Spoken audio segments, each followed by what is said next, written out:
Six Nations Team of the Week for round number 2, folks. Let's go through 15 of the best players from the second round of the competition.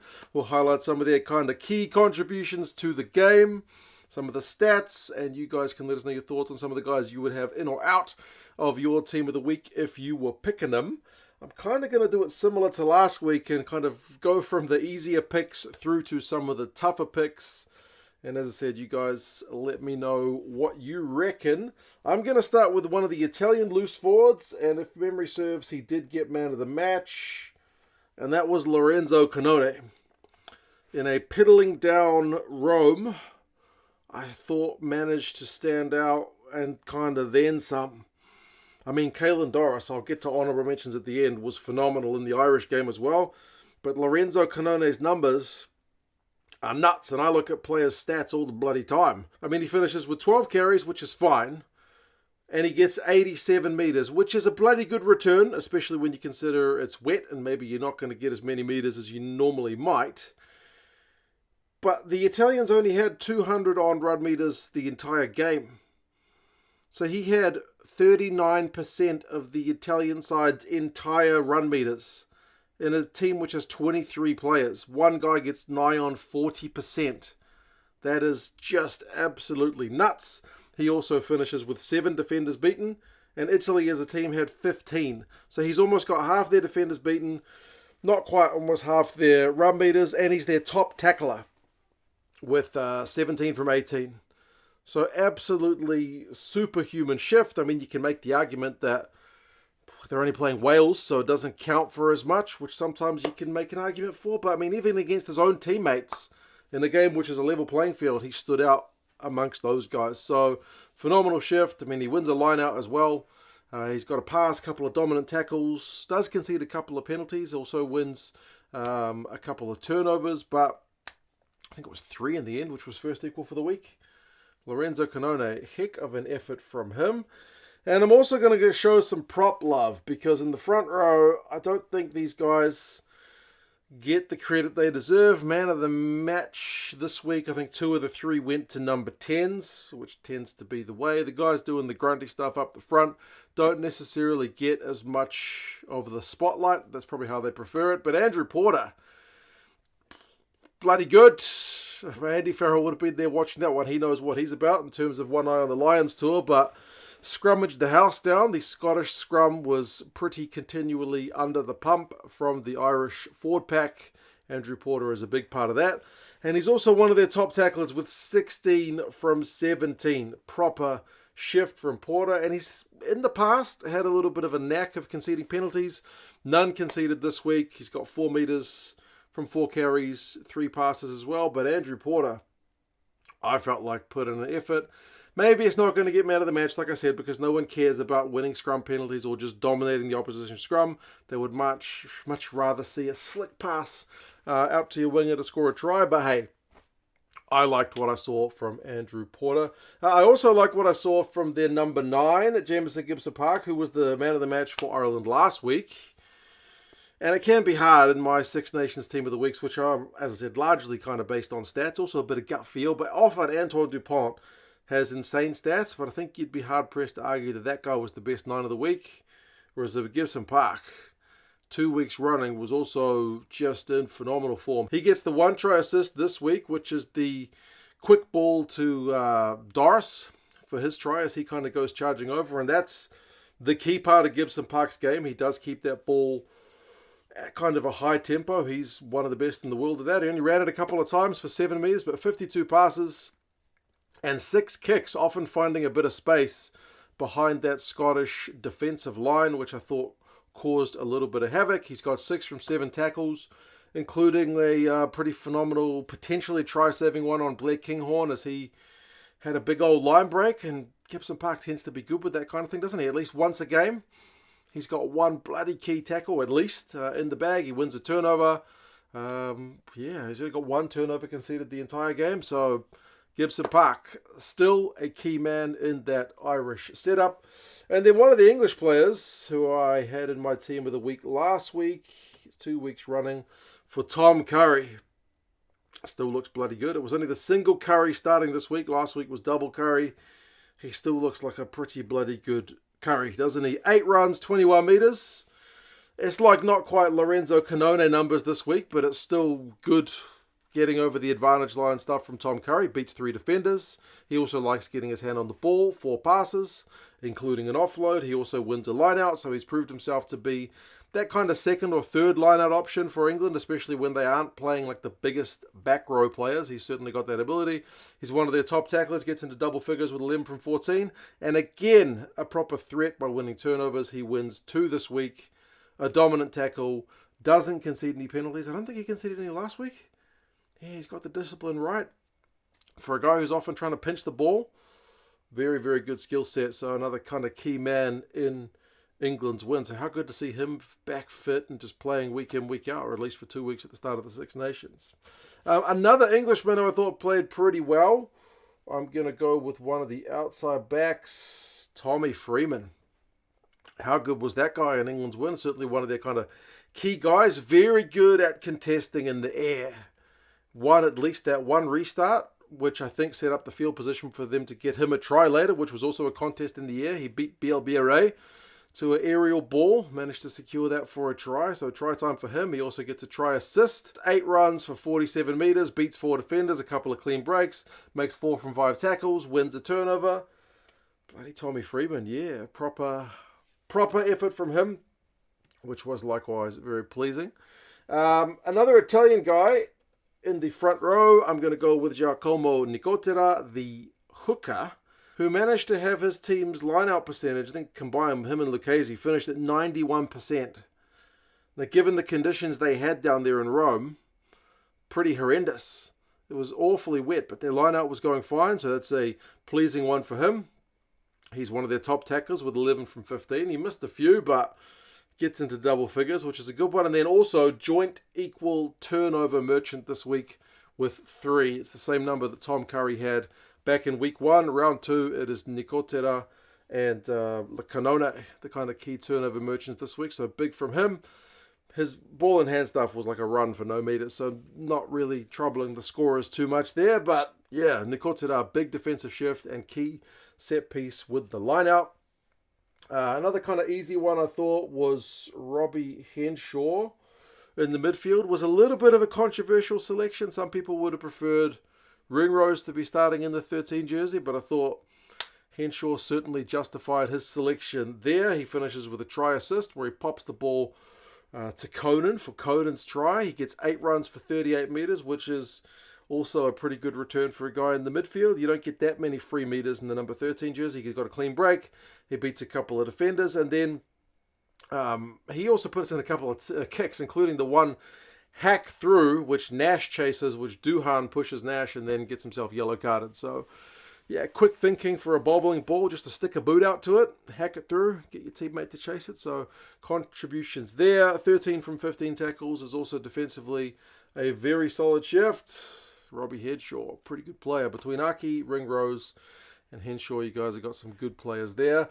Now, I haven't gone with the number 10 jersey yet because it genuinely was a pretty hard pick. 2 of the teams had their guys get man of the match. Sam Prendergast and Finn Smith both walked away with the honours for their respective games. I ended up going with Finn Smith. But if you make an argument for Prendergast, I probably wouldn't argue too hard with you. They both had pretty bloody good games. I think Finn Smith grew into the game. Prendergast was probably a bit sharper early on. Missed a few tackles. I think the Ben White one had a missed tackle from Prendergast in the build-up to it. But both of them, for young guys, taking charge of a key position in a pressure match, like away at Murrayfield to go 2 from 2 for the Irish, or home at Twickenham for a must-win game. In a game you were your underdogs. They both had huge pressure on them, and I thought both performed pretty well. But let's get to Finn Smith's numbers in particular. He gets 2 try assists, 1 for Freeman with that kind of dink over the top, which he caught in the air, and then the winner, where he just popped it to Daly, just with kind of perfection to send him over right before full time. He also kicks the match-winning conversion, which was straight out in front, but you've still got to kick it and not fluff your lines and go down as a kind of bad highlight for the rest of your life. So he did that, no problem, and he shifted the ball around pretty well. 15 passes, 11 kicks. Like, not every kick was a winner, but for the most part, he was pushing his team around the park very well. Defended 9 from 10 tackles, which is certainly a pleasing one from him. So maybe the double Smith combo with Smith at 10 and Smith at 15 is the winner for England. We'll kind of have to wait and see. The next picks were a little bit harder, kind of similar to the 10 one, in that there were other guys key in those positions. I ended up going with another Irishman in the Lucies with Josh van der Fleer, but there were certainly a few other good Lucies this week. Josh van der Fleer, I think you got to give him credit for a key part of Ireland's defensive effort, because Ireland tend, when they play Scotland, to be the ones dominating possession, but this week was a bit of a role reversal, especially in the second half. Ireland had to make a lot of tackles. Josh van der Fleer led the way with Ireland with that, with 19 from 20. Anytime you're getting towards 20 tackles, you're getting into very, very hard-working defensive contributions, I guess, from him. 4 runs for 16 metres. He's had more prolific ball-in-hand contributions, but that's still him getting over the advantage line. Also beats a couple of defenders.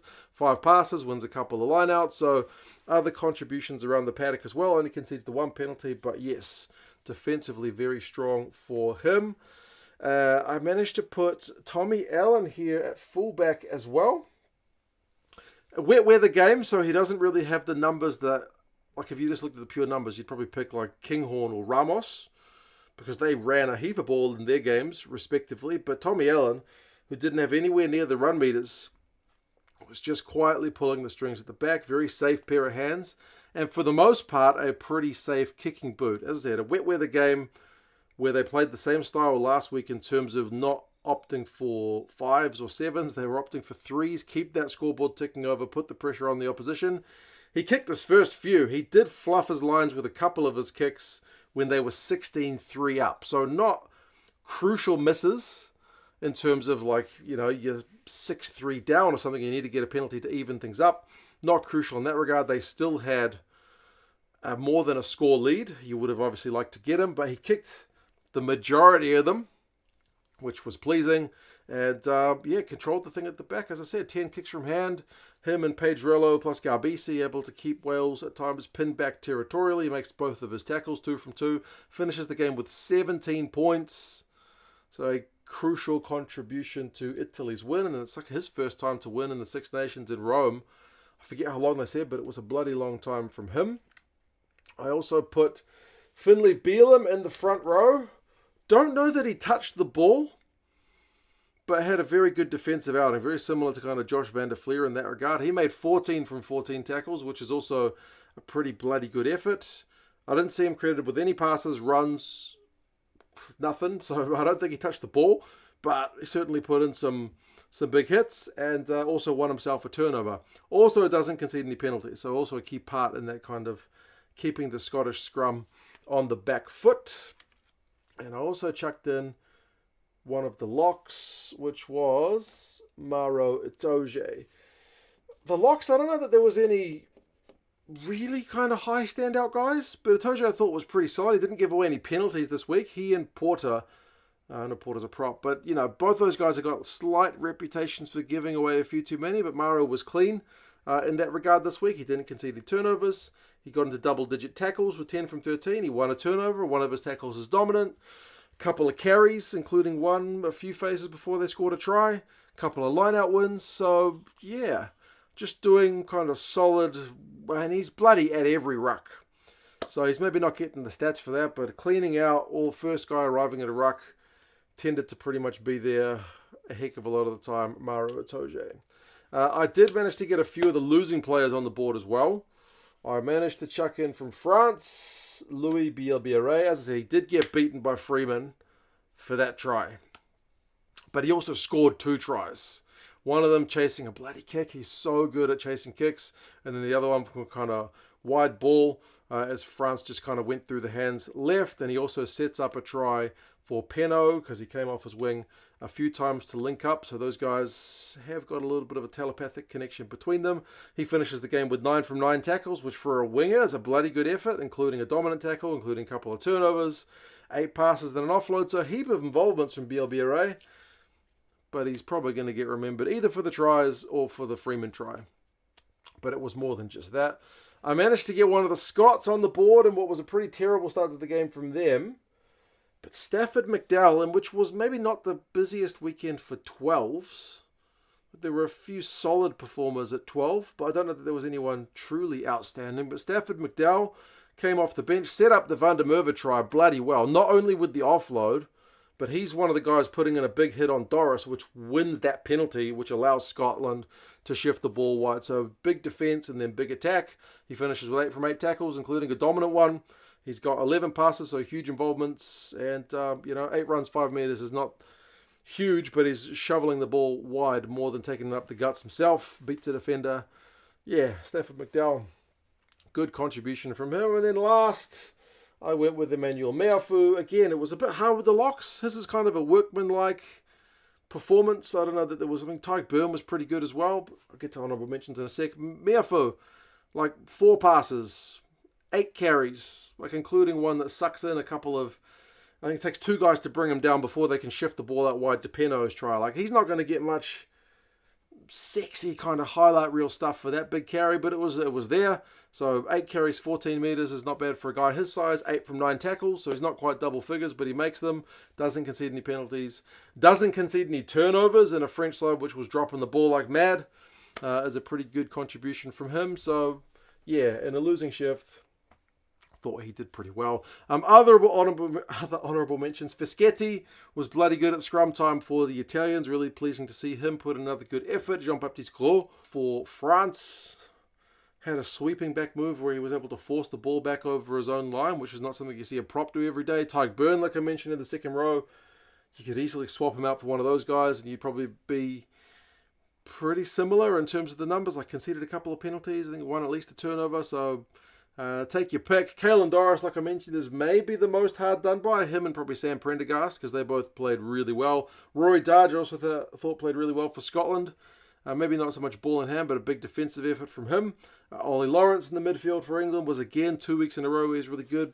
Big fend on Ramos was certainly highlight reel worthy. Blair Murray, there's no Welsh guys on the board. Blair Murray had 2 clean breaks in that game against the Italians, and the entire game had 3. So for the one man to have a couple of them shows that he was one of the kind of few proper X-Factor guys out there, even if it didn't link up to a try directly.